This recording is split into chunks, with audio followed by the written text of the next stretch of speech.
अस्सलाम वालेकुम, आदाब नाजरीन। मैं हूं आपके साथ आपका मेज़बान रहीम अहमद ख़ान। इस्तकबाल करता हूं आपका तस्नीम टीवी की ख़ास पेशकश दास्तान हिंद। नाजरीन, दास्तान हिंद में फ़िलहाल हम जिक्र कर रहे हैं हिंदुस्तान में गुजरी कुछ ऐसी दास्तानें, कुछ ऐसी जंगें जिनका जिक्र इतिहास में, तारीख़ के पन्नों में ख़ास तौर पर किया जाता है। प्लासी की जंग के मुतल्लिक हम बात कर रहे थे।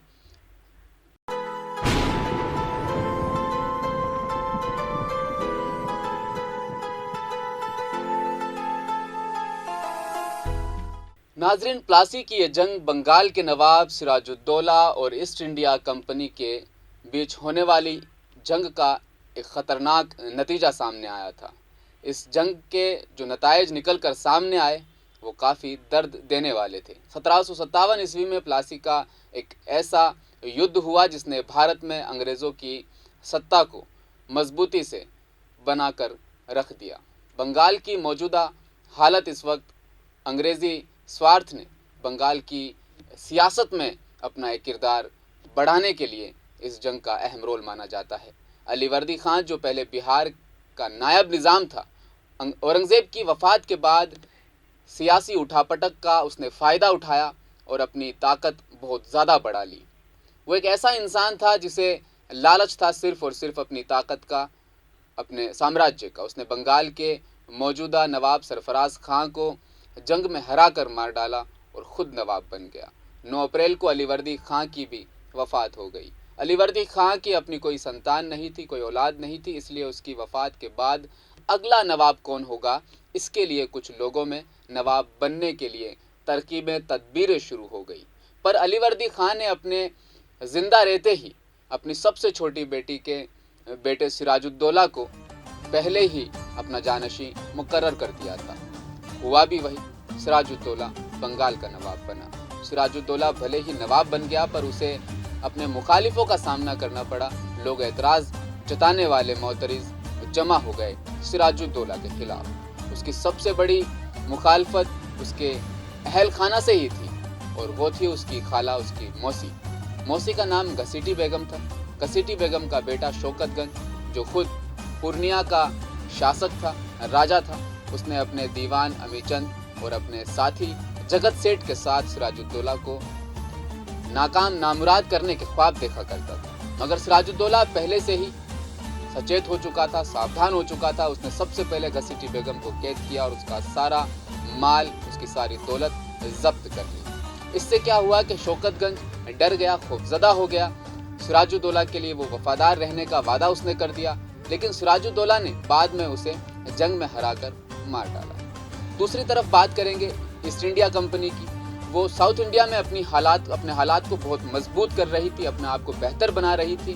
फ्रांसीसियों को हराकर अंग्रेज़ों के हौसले और ज़्यादा बुलंद थे, मगर अब वो बंगाल पर भी अपना कब्ज़ा जमाना चाहते थे। लेकिन अलीवर्दी खान ने पहले से ही सिराजुद्दौला को ये सलाह मशवरा दे दिया था कि किसी भी हालत में अंग्रेज़ों का दखल बंगाल में नहीं होना चाहिए। इसलिए सिराजुद्दौला भी अंग्रेज़ों को लेकर पहले से ही इस बात को लेकर सचेत था, चालाक था कि अंग्रेज़ों को दाखिल नहीं होने देना है। ऐसी तदाबीर सिराजुद्दौला लगातार बना रहा था। सिराजुद्दौला और अंग्रेज़ों के बीच में जो संघर्ष हुआ, जो जंग हुई, सिराजुद्दौला ने अंग्रेज़ों को फोर्ट विलियम किले को ख़त्म करने का हुक्म दिया, जिसको अंग्रेज़ों ने ठुकरा दिया।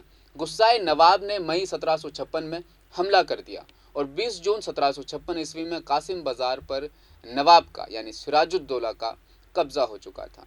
उसके बाद सिराजुद्दौला ने फोर्ट विलियम पर भी अपना कब्ज़ा जमा लिया। कब्ज़ा जमाने के पहले ही अंग्रेज़ गवर्नर ड्रेक ने अपनी बीवी और अपने बच्चों के साथ वो वहाँ से भागकर फुल्टा नाम की एक जगह थी, वहाँ उसने पनाह ले ली। कलकत्ता में बची कुची अंग्रेज़ों की जो सेना थी, अंग्रेज़ों की जो हुकूमत में काम कर रहे कारकुनान जो उनके थे, उन्हें आकर आत्मसमर्पण करना पड़ा। अंग्रेज़ों को बंदी बनाकर सिराजुद्दौला ने मानिक चंद के ज़िम्मे कलकत्ता का भार सौंपकर नवाब वापस मुर्शिदाबाद लौट गया। ऐसे हालात में कालकोठरी की, जिसे द ब्लैक होल ट्रेजेडी के नाम से तारीख़ में सबसे ज़्यादा जाना जाता है, ये घटना घटित हुई जिसने अंग्रेज़ों और बंगाल के नवाब के मुतल्लिक और भी ज़्यादा विवाद खड़ा कर दिया, तनाज़ा खड़ा कर दिया। कहा जाता है कि 146 अंग्रेज़ों, जिनमें उनकी बीवियां थी, उनकी औरतें थी, उनके बच्चे भी थे, उनको कोर्ट विलियम की एक कोठरी में बंद कर दिया गया था, जिसमें दम घुटने से कई लोगों की मौत हो गई थी। जब ये वारदात खबर के ज़रिए से मद्रास पहुंची तो अंग्रेज़ बहुत ज़्यादा गुस्से में आ गए। उन्होंने सिराजुद्दौला से बदला लेने की ठान ली।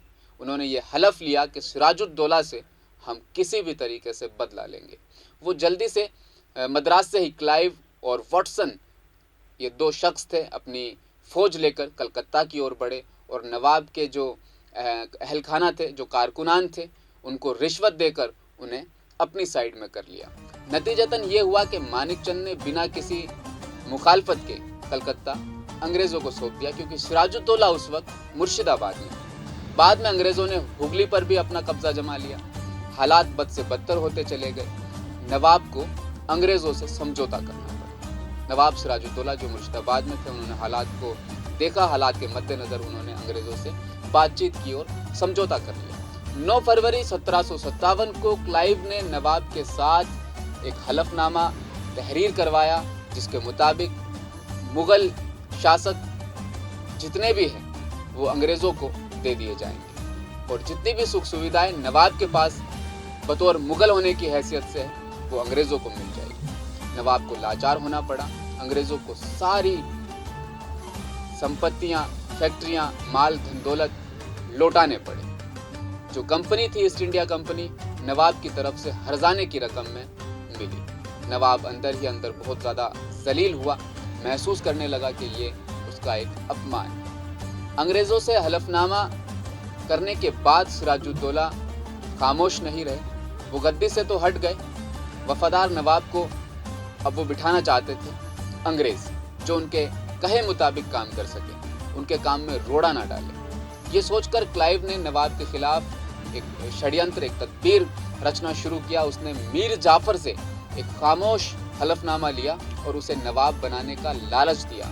इसके बदले में मीर जाफ़र ने अंग्रेज़ों को कासिम बाजार, ढाका और कोलकाता की किलेबंदी करने में 1 करोड़ रुपए देने और उसकी जो फौज है उस फौज का सारा खर्चा बर्दाश्त करने का भरोसा दिलाया। अब इस लालच में जगत सेठ, राय दुर्लभ और अमीचंद अंग्रेज़ों से जुड़ गए। अब क्लाइव ने नवाब पर अलीनगर की जो संधि थी, जो हलफनामा था, उसे ख़त्म करने का इल्ज़ाम लगाया। उस वक्त नवाब के हालात बहुत ज़्यादा बदतर थे। दरबारी लगातार तदबीरें कर रहे थे। अहमद शाह अब्दाली की शक्ल में जो ख़तरे की जो हालत बन चुकी थी, उससे नवाब सिराजुद्दौला और भी ज़्यादा खौफज़दा थे। उन्होंने मीर जाफ़र को अपनी तरफ करने की कोशिश भी की, लेकिन वो नाकाम रहे, कामयाबी नहीं मिल सकी। नवाब की कमज़ोरी को भांपकर क्लाइव ने अपनी फ़ौज के साथ मुर्शिदाबाद की तरफ अपना रुख किया। नवाब भी अपनी राजधानी छोड़कर आगे बढ़े। 23 जून 1757 को प्लासी के मैदान में दोनों सेनाएं, दोनों फौजें एक दूसरे के सामने खड़ी थी और वहाँ एक ज़बरदस्त मुठभेड़ हुई, जिसे प्लासी का युद्ध, प्लासी की जंग कहा जाता है। लेकिन नाजरीन, ये जंग एक नाम मात्र था। नवाब की जो सेना थी, एक बड़ा हिस्सा ऐसा था नवाब की फ़ौज का जिसने इस जंग में हिस्सा ही नहीं लिया, क्योंकि भीतरी जो कमज़ोरी थी सिराजुद्दौला की, इस वजह से निर्मदन और मोहनलाल उस फ़ौज की क़यादत उस वक्त कर रहे थे। अंग्रेज़ों की सेना का डटकर मुकाबला वो कर रहे थे, लेकिन मीर जाफ़र जिसने धोखा दिया, जिसे विश्वासघात भी कहा जा सकता है, विश्वासघात के कारण सिराजुद्दौला को वो जंग हारनी पड़ी। वो जान बचाकर वहाँ से निकले, लेकिन मीर जाफ़र के बेटे मीरन ने उन्हें पकड़वा दिया और मरवा डाला।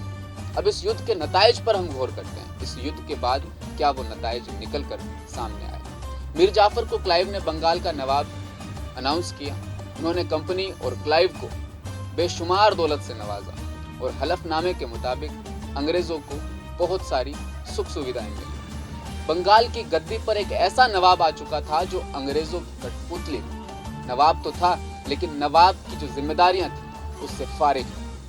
प्लासी की जंग के बाद बंगाल की सियासत पर अंग्रेज़ों का कब्जा आ चुका था। अंग्रेज़ कंट्रोल करने लग चुके थे। अंग्रेज़ तिजारत से और ज़्यादा मजबूत बन गए।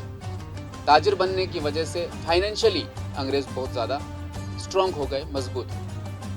अगर नैतिक परिणाम की अगर हम बात करें तो हिंदुस्तानियों पर बहुत ही बुरा असर पड़ा। एक ताजिर कंपनी ने हिंदुस्तान आकर यहाँ से सबसे ज़्यादा अमीर सूबेदार को जलील करके गद्दी से हटा दिया और मुगल सम्राट तमाशा देखते रह गए। फाइनेंशियली एंगल से अगर हम बात करें तो बंगाल का उस वक्त बहुत ज़्यादा बंगाल पर जुल्म होना शुरू हो चुका था, क्योंकि ईस्ट इंडिया कंपनी के हाथ में मुकम्मल कंट्रोल उस वक्त आ चुका था। इस युद्ध से सबक लेकर क्लाइव ने आगे बंगाल में अंग्रेज़ों की हुकूमत कायम करने के लिए अपनी सोच बना ली थी और आगे जाकर वो इस सोच में कामयाब भी हुए।